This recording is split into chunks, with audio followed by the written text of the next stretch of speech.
اعوذ باللہ من الشیطان الرجیم، بسم اللہ الرحمن الرحیم۔ السلام علیکم، کیا حال ہے آپ سب کا؟ امید ہے کہ پروردگار کی رحم اور کرم سے آپ لوگ بالکل ٹھیک ٹھاک ہوں گے۔ بہت عرصے سے جو آپ لوگوں سے وعدہ کیا ہوا تھا کہ سورہ قریش کا تعارف اور اس کی فضیلت اور اس کی فوائد میں آپ لوگوں کے ساتھ شیئر کروں گی انشاءاللہ۔ آج اللہ تعالیٰ کی دی ہوئی توفیق سے آپ کے سامنے یہ سب میں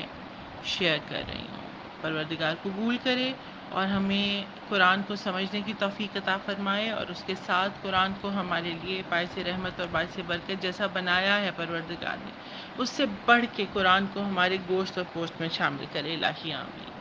جیسا کہ آپ لوگ سب جانتے ہیں کہ یہ پارہ نمبر 30 میں سیریل نمبر 106 ہے، یعنی 106 نمبر سورہ ہے، لیکن ترتیب نزولی کے لحاظ سے، یعنی جب یہ نازل ہوا تھا تو اس کے نزول کا نمبر 29 ہے۔ مکی سورہ ہے، 4 آیات ہیں، 17 الفاظ ہیں اور 76 ورڈز ہیں، اور یہ سورہ فیل کے ساتھ نازل ہوا تھا۔ پرانی کتابوں میں، پرانی تفاسیر میں یہ بات موجود ہے کہ ان کے بیچ میں بسم اللہ الرحمن الرحیم نہیں تھی، سورہ فیل اور سورہ فیل کے ساتھ ہی سورہ قریش، اور آپ اگر ان کو اکٹھا پڑھ کے دیکھیں گے، ویسے بھی یہ اکٹھی ہیں، اور اگر آپ ان کو اکٹھا پڑھ کے دیکھیں گے تو آپ کو معلوم ہو جائے گا کہ یہ مطلب کے لحاظ سے بھی ایک سورہ ہیں۔ جس وقت نماز میں الحمد کے بعد سورہ پڑھا جاتا ہے تو علماء کی طرف سے یہ کمپلشن ہے کہ آپ لازم ہے کہ سورہ فیل پڑھیں تو سورہ قریش ساتھ میں پڑھیں، آپ ان کو علیحدہ علیحدہ نہیں پڑھ سکتے۔ سورہ قریش کو اس سورہ کو قریش یا الاف کا نام دیا گیا ہے، کیونکہ اس سورہ میں قریش کی یکجہتی کی بات کی گئی ہے، ان کے اکٹھے ہونے کی بات کی گئی ہے، اور جیسے کہ آپ سب کو معلوم ہے کہ سورہ کے آغاز سے انتہا تک اللہ تعالیٰ قریشی کے بارے میں محو گفتگو ہے، اور اللہ تعالیٰ قریشی کے بارے میں بات کر رہا ہے، اور قریش پہ خدا کی نعمتوں اور اس کے مقابلے میں قریش کے فرائض کو کن الفاظ میں بیان کیا گیا ہے کہ خدا نے تاکید کی ہے کہ اس یکجہتی کی بنیاد اور محور اللہ تعالیٰ کی بندگی ہے، اور کہ لی الاف قریشن، ہم نے قریش کے دل میں محبت ڈالی، الافہم رحلت الشتاء والصیف، تاکہ وہ سردیوں اور گرمیوں کے سفر میں کو آسانی سے کر سکیں۔ اسی نے ان کی بھوک کو سیری اور خوشحالی میں تبدیل کیا، اس گھر کے صدقے میں، اور ان کی بدامنی کو امن اور آسائش میں تبدیل کیا۔ جیسے کہ میں نے پہلے کہا کہ مفسرین یہ سمجھتے ہیں کہ سورہ فیل اور قریش ایک سورہ ہیں، اس کی وجہ یہ ہے کہ ان کے مطالب ایک دوسرے کے ساتھ ربط رکھتے ہیں۔ اسی طرح یہ بھی کہا کہ اگر کوئی شخص نماز کی پہلی 2 رکعتوں میں کسی ایک رکعت میں سورہ قریش کا انتخاب کرے تو اس کے لیے ضروری ہے کہ وہ اس کو سورہ فیل کے ساتھ ملا کے پڑھے۔ اسی طرح سے ایک سورہ اور ہے جو سورہ والضحیٰ اور علم نشرہ، اس کو بھی علیحدہ علیحدہ نہیں پڑھنا چاہیے۔ اگر آپ علم نشرہ پڑھنا چاہیں تو والضحیٰ ضرور پڑھیں پہلے، اور اگر والضحیٰ پڑھیں تو اس کے بعد علم نشرہ پڑھنا ہوتی ہے۔ تفسیر نمونہ میں کہتے ہیں کہ یہ صورت حقیقت میں سورہ فیل کا تکملہ ہے، یعنی اس کو کمپلیٹ کرتی ہے، سورہ فیل کو سورہ قریش کمپلیٹ کرتی ہے۔ اس کی آیات کے مطلب اس پہ واضح دلیل ہیں۔ جب آپ سورہ فیل کا ترجمہ پڑھتے ہیں تو آپ کو پتہ چلتا ہے کہ ابرہہ کے ساتھ پروردگار نے کیا معاملہ کیا، اور کس طرح سے ان ہاتھیوں کو کھائے ہوئے بھوس میں بدل دیا، اور اس کے بعد پروردگار کہہ رہا ہے، اور اس چیز کو ہم نے، مطلب اگر آپ اس کو سورہ قریش کے ساتھ اس کو ریلیٹ کریں تو اس چیز کو ہم نے قریش کے لیے یکجہتی اور محبت کا احساس پیدا کیا جو اس گھر کے ساتھ ان کو پیدا ہوگا، اور وہ یہاں پہ رہ سکیں گے۔ پھر نعمت الہی ہے، اس اللہ تعالیٰ کے لطف و کرم اور محبت کا بیان ہے، تاکہ اہل قریش میں شکر گزاری کا احساس پیدا ہو، اور یہ صرف اہل قریش میں شکر گزاری کا احساس پیدا نہیں ہوتا، آپ میں بھی ہوتا ہے۔ مکہ آج بھی جائے امن ہے، اور اس عظیم گھر کے پروردگار کی عبادت کے لیے لوگ تیار ہوں، جس خدا کی بدولت ان کو سارا شرف اور افتخار حاصل ہوا ہے۔ obvious ہے کہ یہ شرف اور افتخار صرف اہل مکہ کے لیے نہیں ہے، اہل اسلام کے لیے ہے، اور اس وقت میں اہل مکہ کے لیے یہ شرف تھا کہ وہ خدا کے گھر کے قریب رہتے تھے، اور اس لیے ان کو یہ شرف ملے۔ اس کی فضیلت یہ ہے کہ حدیث رسول صلی اللہ علیہ وسلم ہے کہ اگر کوئی سورہ کو پڑھتا ہے تو اس کو ان لوگوں کی تعداد کے سے 10 گنا زیادہ نیکیاں دی جائیں گی جنہوں نے خانہ کعبہ کا طواف کیا ہے یا وہاں پر اعتکاف کیا ہے۔ ماشاءاللہ، ظاہر ہے کہ یہ فضیلت اس شخص کے لیے ہے کہ جس نے خدا کی بارگاہ میں سر تسلیم خم کر کے عبادت کی، خانہ خدا کا احترام کیا، الہی پیغام کو سن کے اس کی پابندی کی، یعنی کہ نیک عمل بھی کیے، اللہ تعالیٰ کی تعریف بھی کی، اور سکون کا باعث بھی ہوا اس کے لیے، وہ اللہ تعالیٰ کی عبادت کو اچھے طریقے سے کیا۔ کس شخص نے؟ کہ جو شخص یہ رسول کہہ رہے ہیں، جو کہ صادق اور امین رسول ہیں، جو کبھی خدا کے کہے بغیر نطق نہیں کرتے، کہ جو شخص اس سورے کو پڑھے اس کو ان لوگوں کی تعداد سے 10 گنا زیادہ نیکیاں دی جائیں گی جنہوں نے خانہ کعبہ کا طواف کیا ہے یا وہاں اعتکاف کیا ہے۔ یعنی آج تک جتنے لوگ کعبہ کا طواف کر چکے، جتنے لوگوں نے وہاں اعتکاف کیا، آج تک جب سے کعبہ بنا ہے تب سے لے کے آج تک اس کو 10 گنا زیادہ نیکیاں ملیں گی۔ سبحان اللہ! یعنی کہ ہم ایک دفعہ سورہ قریش پڑھتے ہیں، اس کو سمجھ کے، اس کے حق کو ادا کر کے، تو پروردگار کیسی نیکی دے گا۔ امام جعفر صادق علیہ السلام فرماتے ہیں کہ اس سورہ کا قاری روز قیامت اس حال میں محشور ہوگا کہ وہ ایک بہشتی سواری پر سوار ہوگا یہاں تک کہ وہ نور کے دسترخوان پہ پہنچ جائے۔ اس کے بیچ میں کہیں پر یہ ذکر نہیں کیا امام نے کہ اس سے کوئی سوال و جواب ہوں گے، یا اس کو انتظار کرنا پڑے گا، یا اس کو پل صراط سے گزرنا پڑے گا، یعنی کہ وہ اس حال میں نازل آئے گا روز قیامت اہل قیامت کے سامنے، کہ وہ ایک بہشتی سواری پہ سوار ہوگا۔ اور ظاہر ہے جو بہشتی سواری ہوگی، جنت کی سواری ہوگی، وہ ہمیں نہ لڑکھڑانے دے گی نہ گرنے دے گی، یہاں تک کہ وہ نور کے دسترخوان پہ جا بیٹھے گا، یعنی کہ وہ جنت میں جا بیٹھے گا۔ اب اس کی ہسٹری بہت مزے کی ہے، لیکن اس کا ٹائم بہت زیادہ ہو جائے گا۔ اگر آپ لوگوں کی خواہش ہوئی تو اس کی ہسٹری میں آپ لوگوں سے علیحدہ شیئر کر دوں گی کہ یہ سورہ قریش کو قریش نام کیوں دیا گیا، اس الاف کا مطلب کیا ہے، اور یہ کیا ہے۔ بہرحال جو چیز اس کی بہت چھوٹی سی چیز ہے، یہ شروع ہوتی ہے جناب قصی بن کلاب سے، جو رسول پاک صلی اللہ علیہ وسلم کے جد اعلیٰ ہیں، کہ جنہوں نے مکہ میں اپنے خاندان کو اکٹھا کیا ہے۔ ان کو مجمع بھی یا مجمع بھی کہا جاتا ہے، جمع کرنے والا لقب ملا تھا جناب قصی کو، اور انہوں نے اپنے اعلیٰ تدبر سے مکہ میں شہری ریاست بنائی تھی، عرب کے اطراف سے آنے والے حاجیوں کی خدمت کا بہترین انتظام کیا تھا، جس کی وجہ سے عرب کے تمام قبائل اور علاقوں میں ان کی فیملی کا اثر و رسوخ قائم ہو گیا تھا، اور پھر یہ قریش کہلائے تھے۔ ان کی فیملی کے باقی جتنے لوگ، قصی بن کلاب جو ہیں، ان کے 2 بیٹے تھے، عبد المناف اور عبد الدار، جن میں سے عبد المناف جو ہیں، جو رسول پاک صلی اللہ علیہ وسلم کے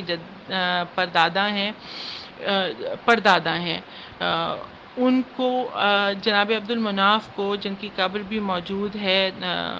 جنت المعلی میں، جو مکہ میں قبرستان ہے، جہاں حضرت ابو طالب اور غالباً حضرت عبد المطلب بھی، جناب خدیجہ سلام اللہ علیہ، یہ لوگ سب یہاں پر مدفون ہیں جنت المعلی میں۔ عبد المناف کو ان کے بابا یعنی جناب قصی بن کلاب کی زندگی میں ہی ناموری مل گئی تھی، اور ان کا شرف تسلیم شدہ تھا، اور جناب عبد المناف کے 4 بیٹے تھے، جن میں سے ہاشم، عبد الشمس، مطلب اور نوفل تھے۔ جناب ہاشم وہ ہیں کہ جن کے بیٹے حضرت عبد المطلب ہیں۔ یہ ایک علیحدہ کہانی ہے۔ جناب ہاشم جو ہیں، اور ان کا ایک ٹوین بھائی تھا عبد الشمس، یعنی عبد الشمس اور ہاشم جڑواں بھائی تھے، اور ان کا بدن ایک دوسرے سے جڑا ہوا تھا، ایک کی انگلی دوسرے کے ماتھے کے ساتھ جڑی ہوئی تھی، اور ان کو کاٹ کے علیحدہ کیا گیا تھا۔ تو جو خون کا قطرہ گرا تھا، اس سے یہ اس وقت کے جو اہل نجوم تھے یا جو بھی تھے، انہوں نے یہ کہا تھا کہ ان کی آپس میں دشمنی قائم رہے گی، اور وہ بنو امیہ ہیں، عبد الشمس کی اولاد، اور جناب ہاشم کی اولاد بنو ہاشم ہے، اور تاریخ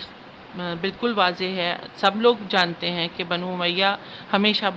بنو ہاشم کے دشمن رہے ہیں۔ یہ ایک بالکل علیحدہ کہانی ہے، لیکن یہ کس سے جڑی ہوئی ہے؟ اب یہ جو سورہ قریش ہے جناب ہاشم کی تعریف ہے بیسیکلی۔ کیسے ہے کہ جناب ہاشم حضرت عبد المطلب کے والد ہیں، اور رسول پاک صلی اللہ علیہ وآلہ وسلم اور مولا مشکل کشا کے علی علیہ السلام کے پردادا ہیں۔ ان کو جناب ہاشم کو خیال آیا کہ ایک انٹرنیشنل ٹریڈنگ کرنی چاہیے، بین الاقوامی تجارت میں حصہ لیا جائے جو عرب کے رستے شام اور مصر اور بلاد المشرق میں ہوتی ہے، بلاد مشرق میں ہوتی ہے۔ اس کے ساتھ اہل عرب کا سامان ضرورت خرید کے لایا جائے، یعنی کہ جو بھی مکہ میں یا آگے پیچھے جو چیزیں مل رہی ہیں حجاز میں، وہ لے کے شام اور مصر جائیں، بلاد مشرق میں جائیں سینٹر میں، اور اس کے بعد اہل عرب کے لیے یہ سامان لے کے آئیں۔ راستے کے لوگ بھی مال خریدیں گے اور مکہ میں بھی لوگ تجارت کے لیے آئیں گے۔ اس زمانے میں ایران کی حکومت انٹرنیشنل ٹریڈنگ میں اپنے حصے میں قدم جما چکی تھی، لیکن عرب سے اس طرف ٹریڈنگ اس طرح نہیں ہو رہی تھی۔ اب دیگر جتنے بھی عرب قافلے تھے ان کی نسبت جو قریش تھے، اہل قریش تھے، جناب قصی بن کلاب کی جو اولاد تھی، جو خدام کعبہ تھے، ان کو یہ عزت حاصل تھی کہ ان کے قافلے بھی امان میں ہوتے تھے، کیونکہ حج کے زمانے میں جناب ہاشم بہترین مہمان نوازی کرتے تھے۔ جناب ہاشم کو حشم بھی اسی لیے کہا جاتا ہے کہ یہ جو وہ شرید ملتی ہے نا سعودیہ میں بہت زیادہ، اس کا جو سٹارٹ ہے وہ جناب ہاشم نے لیا تھا۔ وہ بہت سی روٹیاں بنوا کے، ایک دفعہ مکہ میں قحط آیا تھا تو بہت سی روٹیاں بنوا کے یمن سے اور شام سے لے کے آئے تھے، اور اس کے بعد ان روٹیوں کا چورا بنا کے اور اس کا جو سالن سا ہوتا ہے وہ بنا کے اس میں بھگو کے انہوں نے کھلائی تھی، تو اس سے حشم، اور حشم سے پھر یہ ہاشم بنا تھا۔ ان کے قافلے ڈاکوؤں سے اور ٹیکسز جتنے لگتے تھے ان سے محفوظ ہوتے تھے۔ جناب ہاشم نے اپنے تینوں بھائیوں کے ساتھ مل کے، یعنی ان چاروں بھائیوں نے مل کے گرد و پیش کی ریاستوں سے تجارتی تعلقات بنائے، اور اسی کی بنا پہ ان کو اصحاب ایلاف کہا جاتا ہے، اور ایلاف کے جو ہیڈ ہیں نا وہ جناب ہاشم تھے۔ اچھا، اس کاروبار کی وجہ سے اہل قریش کو مختلف علاقوں کی تہذیب سے واسطہ پڑا، جس طرح شام، مصر، عراق، ایران، یمن، حبش یعنی افریقہ۔ تو ان کا لائف سٹائل اور ویژن اتنا براڈ ہو گیا تھا کہ عرب کا کوئی قبیلہ ان کی ٹکر کا نہیں رہا تھا، چاہے مال و دولت ہو۔ عراقی رسم الخط یہ لے کے آئے جس میں بعد میں قرآن پاک لکھا گیا تھا۔ کسی دوسرے قبیلے کے لوگوں میں اتنے تعلیم یافتہ افراد نہیں تھے جتنے کہ قریش میں تھے۔ پھر ابرہہ کا واقعہ پیش آیا، یہ حضرت عبد المطلب کا زمانہ ہے جناب ہاشم کے بعد، اور آپ سب جانتے ہیں، ہسٹری آپ نے پڑھی ہے کہ جناب عبد المطلب نے یہ دعا کی تھی سب سے پہلے، رب کعبہ جو ہے پروردگار کو حضرت عبد المطلب نے کہہ کر پکارا تھا، اور اس مقدس شہر کو اگر ابرہہ ڈھانے میں کامیاب ہو جاتا، حضرت عبد المطلب کی دعا سے ابابیلیں آئی تھیں جس وقت کعبے کو، آپ اس کی پوری تفسیر پڑھیں گے تو آپ کو پتہ چل جائے گا کہ کعبہ کے غلاف کو پکڑ کے حضرت عبد المطلب نے یہ دعا کی تھی، پروردگار تیرا گھر ہے، میں اس کی حفاظت کے قابل نہیں ہوں، میں کمزور ہوں، بے شک کہ میں خادم ہوں اس گھر کا، تو اس کی حفاظت فرما، اور اللہ تعالیٰ نے پھر مدد بھیجی تھی۔ یہ ہسٹری موجود ہے۔ قریش ہی نہیں، اگر ابرہہ اس مکہ کو خدا نخواستہ ڈھانے میں ناکام ہو جاتا تو صرف قریش ہی نہیں، اہل عرب کی دھاک ختم ہو جاتی، اہل عرب کی عزت ختم ہو جاتی۔ زمانہ جاہلیت کے عرب بدو کا یہ عقیدہ ختم ہو جاتا، یہ گھر خدا کا ہے، اور اہل قریش کا احترام ختم ہو جاتا۔ اور خدا نخواستہ اگر ابرہہ کامیاب ہوتا تو سلطنت جو روم کی تھی، یعنی عیسائی، اور شام اور مکہ کا تجارتی راستہ ان سے چھین لیتے، اور قریش جو کہ حضرت جناب قصی بن کلاب کے زمانے میں جس وقت اکٹھے ہوئے تھے مکہ میں، اس سے زیادہ برے حال میں چلے جاتے، لیکن اللہ تعالیٰ نے 60,000 سے زائد کی فوج کو معمولی پرندوں کے ہاتھوں سنسار کیا ہے۔ اور کہتے ہیں کہ مکہ سے لے کے یمن تک تمام رستے میں ابرہہ کی تباہ شدہ فوج کے سپاہی گر گر کے مرتے رہے، تو کعبہ کے بیت اللہ ہونے پہ ان کا اعتقاد اہل عرب کا مزید پختہ ہو گیا، اور اس کے ساتھ قریش کی دھاک زیادہ بیٹھ گئی۔ اچھا، جو لوگ حج کر کے آئے ہیں وہ سب جانتے ہوں گے کہ مینا سے جس وقت مزدلفہ سے مینا کی طرف جایا جاتا ہے تو ایک ایریا ایسا ہوتا ہے جہاں پہ وہ ریڈ پوائنٹس لگے ہوتے ہیں، وہ ایک وہ بندھا ہوتا ہے آپشن جہاں پہ وہ رکنے نہیں دیتے ہیں، تیزی تیزی سے چلنے کے لیے کہتے ہیں. یہ کہتے ہیں کہ یہ وہ جگہ تھی بیسیکلی کہ جہاں پر ابراہہ کی فوج پہ عذاب نازل ہوا تھا. یہ ایک بات کہی جاتی ہے. لیکن یہ کہ اس کے علاوہ یہ کہ یمن سے یہ لوگ آئے تھے اور یمن تک کے ایریے میں یہ کفار جگہ جگہ پر بھوس بنے ہوئے اور بالکل گلے ہوئے جو ہیں بہت برے حالوں میں پڑے تھے. وہ جو ایک کنکر ابابیل کا ان کے اوپر گرتا تھا وہ ایسا ہوتا تھا جس طرح آج کا کیمیکل ویپنز ہوتے ہیں کہ وہ بدن کو گلا کے جلا دیتے ہیں. لوگوں کو یقین ہو گیا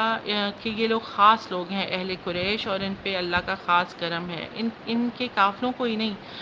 پھر یہ ہوا کہ ان کی امان میں آئے ہوئے کوئی کسی شخص کو بھی گزر نہیں پہنچا سکتا تھا. حضرت ابو طالب کی پناہ میں رسول پاک صلی اللہ علیہ وسلم تھے. آپ لوگوں کو سب کو پتہ ہے جب تک حضرت ابو طالب کی پناہ میں رہے رسول پاک صلی اللہ علیہ وسلم، مکہ ان کے لیے جائے پناہ تھا. لیکن جیسے ہی حضرت ابو طالب کی وفات ہو جاتی ہے، پروردگار کہتا ہے کہ اب مکہ تمہارے قابل نہیں رہا اور تم ہجرت کر جاؤ. تو یہ سارا کچھ آپ اس سے سمجھ سکتے ہیں کہ اہل قریش کو اور بنو ہاشم کو قریش میں کیا اہمیت حاصل تھی. اب یہ لوگ سب یہ حالات جانتے تھے، اسی لیے اس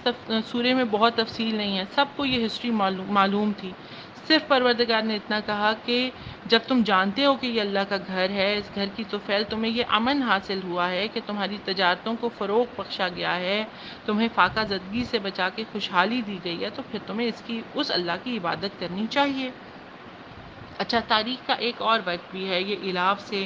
متعلق کہ حضرت خدیجہ کے مال تجارت کو اہل عرب کے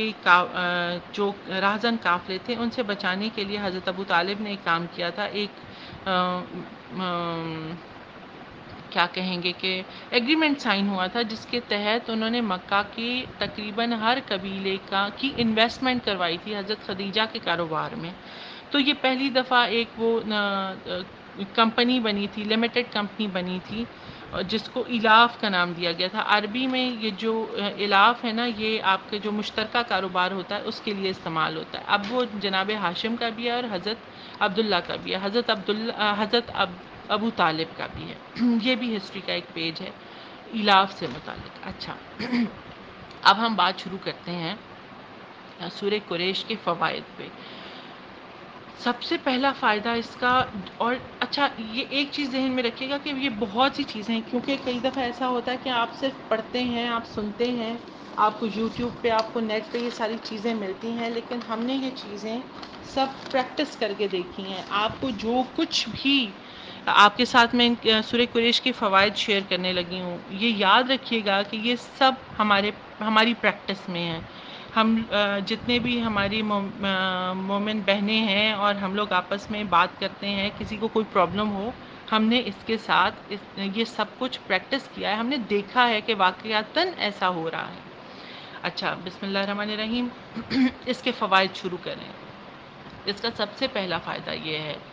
کہ اگر سورہ قریش کو 3 دفعہ، کم از کم 3 دفعہ اول آخر درود کے ساتھ آپ 3 دفعہ سورہ قریش پڑھ لیں کھانے پہ، تو کیا ہوگا کہ سورہ قریش پڑھ کے کھانے والے کو کھانا زہر بن کے نہیں لگتا، یعنی اس کو فوڈ پوائزن نہیں ہوگا. اس کا کسٹرائل، اس کا گسٹرائٹس، اس کا یورک ایسڈ، مستقل مسائل ختم ہو جاتے ہیں. کھانے پہ سورہ قریش دم کر کے کھانے والے کو اس کی غذا ابدیت، صالحیت کی صلاحیت عطا کرتی ہے، یعنی اللہ کے قریب کرتی ہے. اور کھانا کھانے کے بعد اس سورہ کو 3 دفعہ تلاوت کریں تو یہ کھانا شفا بن کے لگتا ہے، دوا بن کے لگتا ہے، بیماری نہیں بنتا. اور آپ کو سب کو پتہ ہے کہ آدھی سے زیادہ بیماریاں فی زمانہ خوراک کی وجہ سے ہیں. کھانے کے بعد یہ سورہ پڑھنے والے کو اللہ پالتا ہے، اس کا دسترخوان وسیع ہوتا ہے، اللہ تعالیٰ اس کی نسلوں کی پرورش کرتا ہے، اس کی نسلیں امیر ہو جاتی ہیں، وہ بھکاری نہیں ہوتا. سورہ قریش پڑھنے والے کو میں دوبارہ بول رہی ہوں کہ گسٹرائٹس کا پرابلم نہیں ہوگا، اس کو گیسز نہیں ہوں گی کھانا کھانے کے بعد. اور اگر کھانا کھانے کے بعد آپ سورہ قریش پڑھتے ہیں تو اس سے پیٹ کم ہوتا ہے، پیٹ اندر چلا جاتا ہے، عمر کم نظر آتی ہے. اگر کھانے پہ 7 مرتبہ پڑھ کے کھائیں تو کھانے میں اگر زہر ملایا ہو واقعتاً زہر بھی ملا ہو تو اس پہ اثر نہیں کرے گا سورہ قریش پہ 7 مرتبہ کھانا کھایا جائے۔ اس کو پریکٹس کرنے کی ضرورت نہیں ہے کہ کچھ ملا کے کھایا جائے اور دیکھا جائے، صرف یہ کہ اگر آپ کا کوئی دشمن ہے اور آپ کو اس کھانے سے نقصان پہنچانا چاہتا ہے تو نہیں پہنچے گا، لیکن اس کا ناجائز فائدہ نہ بلڈ پریشر والے اور نہ شوگر والے اٹھائیں۔ اگر آپ کو اپنا ویٹ کم کرنا ہے تو آپ سورہ قریش پڑھیں اور ایک دن آپ اپنا ویٹ کر لیں، اور اب ہر کھانے کے بعد 3 دفعہ سورہ قریش پڑھ کے اپنے پیٹ پہ پھیرنا شروع کریں، آپ کا پیٹ اندر چلنا جائے گا، اور 3 مہینے کے بعد اپنا ویٹ کریں، آپ کے ویٹ میں واضح فرق ہوگا۔ صرف آپ نے کولڈ ڈرنکس نہیں پینے ہیں۔ اچھا، جو اب کھانے سے ہٹ کے تھوڑی بات کرتے ہیں، بیچ میں کہیں کہیں پہ کھانے کی بات دوبارہ آئے گی، لیکن بہرحال یہ ایک امپورٹنٹ چیز تھی جو کہ کھانا کیونکہ ہماری زندگی میں بہت دفعہ چلتا ہی رہتا ہے، تو جنہوں نے ویٹ اپنا کم کرنا ہے وہ ہر کھانے اور پانی کے بعد، یعنی کہ اگر وہ پانی کا گلاس بھی پیتے ہیں تو 3 دفعہ سورہ قریش پڑھیں، ان کا ویٹ کم ہو جائے گا۔ روزانہ 21 مرتبہ سورہ قریش پڑھنے والی بہن اور بیٹی اپنے سسرال میں آباد و شاد رہے گی، اس کے سسرالی اور شوہر اس سے راضی رہیں گے۔ ہر نماز کے بعد 7 مرتبہ سورہ قریش پڑھنے سے اگر قرض پہاڑوں جتنا بھی ہوگا تو باذن اللہ عطا ہو جائے گا، اللہ اس کے اسباب فراہم کرے گا۔ اگر بیرون ملک جو کہ پردیس میں لوگ ہیں تنگ دستی کا، بے روزگاری کا شکار ہوں تو 90 دن اول آخر درود کے ساتھ روزانہ 90 دن تک 313 مرتبہ سورہ قریش کا ورد کر کے دعا کریں۔ یہ عمل خواتین بھی اپنے والد، بھائی اور بیٹوں کے لیے کر سکتی ہیں۔ اس کے لیے یہ شرط موجود نہیں ہے کہ آپ اسپیشل ڈیز میں اپنے نہ پڑھیں، آپ کی زبان پاک ہے، آپ اس ٹائم پہ ضرور بیٹھیں اور اس کا ورد کر لیں، اور آپ کا دل نہیں مانتا تو پھر جتنے دن آپ کے اسپیشل ڈیز تھے وہ آپ اس میں ایکسٹرا ایڈ کر لیں دوبارہ 90 دن کے بعد، ٹھیک ہے؟ جو لوگ اپنی قسمت سے مطمئن نہیں ہیں، جن کو لگتا ہے کہ ہمیں بہت کچھ ملنا چاہیے تھا لیکن نہیں ہو رہا، ہمارے معاملات اچھے نہیں ہو رہے اور ہمارے معاملات اچھے ہونے چاہیے، تو ان کو چاہیے کہ اول آخر 7 مرتبہ درود ابراہیمی پڑھیں اور درمیان میں 33 ٹائمز 33 مرتبہ سورہ قریش پڑھیں تو حالات تیزی سے تبدیل ہونے لگتے ہیں۔ ہیپاٹائٹس کا علاج سورہ قریش سے ممکن ہے۔ اول آخر درود کے ساتھ سارا وقت مریض خود پڑھیں، یعنی کہ آپ کو یہ کرنے کی ضرورت نہیں کہ کتنا، لیکن آپ نے چاہے 2 دفعہ پڑھا، چاہے 200 مرتبہ پڑھا، چاہے 2000 مرتبہ پڑھا، لیکن اس سے پہلے اور آخر میں درود ضرور پڑھیں۔ جتنی دفعہ دوبارہ باتیں کرنا شروع کریں پھر درود پڑھیں اور سورہ قریش سٹارٹ کریں، جب پڑھنا بند کریں تو پھر درود پڑھیں۔ اگر دوران سفر ہم 72 مرتبہ سورہ قریش پڑھ لیں تو سفر آسان ہو جاتا ہے، جلد مکمل ہو جاتا ہے۔ آپ اگر پیٹرول ڈلواتے ہوئے سورہ قریش پڑھتے جاتے ہیں تو اس پیٹرول میں برکت پڑ جاتی ہے، آپ اپنے پرس پہ پڑھتے ہیں تو آپ کے رزق میں برکت پڑ جاتی ہے۔ اگر آپ کوئی بچہ ضدی ہو تو 7 مرتبہ سورہ قریش دم کریں، اس بچے پہ، بچہ قریب نہ ہو تو اس بچے کی روح کو ہدیہ کریں، چاہے وہ بچہ آپ کے سامنے ہو یا دوسرے کمرے میں ہو یا کسی دوسرے شہر میں ہو، وہ بچہ ضد چھوڑ دے گا۔ بہن بھائیوں کی آپس میں لڑائی ہوتی رہتی ہے، مائیں خاص طور پہ بہت زیادہ تنگ ہوتی ہیں، لاک ڈاؤن کے دن چل رہے تھے تو والدین سبھی تنگ ہوتے تھے۔ آپ جہاں پر بھی ہوں، ضروری نہیں کہ بچہ سامنے ہو، 1 2 بار یا 7 مرتبہ دم کریں بچے کو یا اس کی روح کو ہدیہ کریں، بچے لڑائی چھوڑ دیں گے۔ اس کے ساتھ امپورٹنٹ چیز یہ ہے کہ میٹھا کم کریں، میٹھا کھانے والا ضدی بھی ہوتا ہے اور جھگڑالو بھی ہوتا ہے۔ ویٹ لاس کے لیے میں نے آپ کو پہلے بتا دیا کہ جتنی بار کچھ کھائیں پئیں، حتیٰ کہ پانی یا جوس بھی پئیں تو ہر بار 3 دفعہ سورہ قریش پڑھیں، لیکن کولڈ ڈرنکس نہیں پینے۔ ہر وہ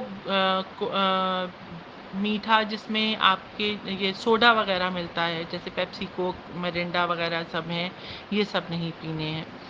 جہاں کہیں پہ بھی ہوں، آپ کو بے امنی کا، لڑائی جھگڑے کا خوف ہو، رزق کی کمی کا خوف ہو، بیماری کا خوف ہو، بیماری سے جان جانے کا خوف ہو، بار بار ورد زبان رکھیں سورہ قریش کو۔ اگر کوئی یہ جو دو اعمال میں بتانے لگی ہوں ان کے لیے اجازت کی ضرورت ہے، لیکن اگر آپ کو اس کا عامل نہ مل رہا ہو تو آپ اپنے علاقے کے امام مسجد سے یا جس بھی عالم دین کو آپ جانتے ہیں، آپ ان کی اجازت سے یہ عمل کر سکتے ہیں۔ اگر کوئی آپ کو تنگ کر رہا ہے، رانگ نمبر ہے، یا کوئی بدبخت انسان ہے جو آپ کو بار بار تنگ کر رہا ہے، آپ کی زندگی جس نے مشکل کی ہوئی ہے، اپنی پریشانی کا تصور کرتے ہوئے اس بدبخت پہ 41 مرتبہ سورہ قریش تصور کر کے آپ پڑھ دیں، انشاءاللہ دشمن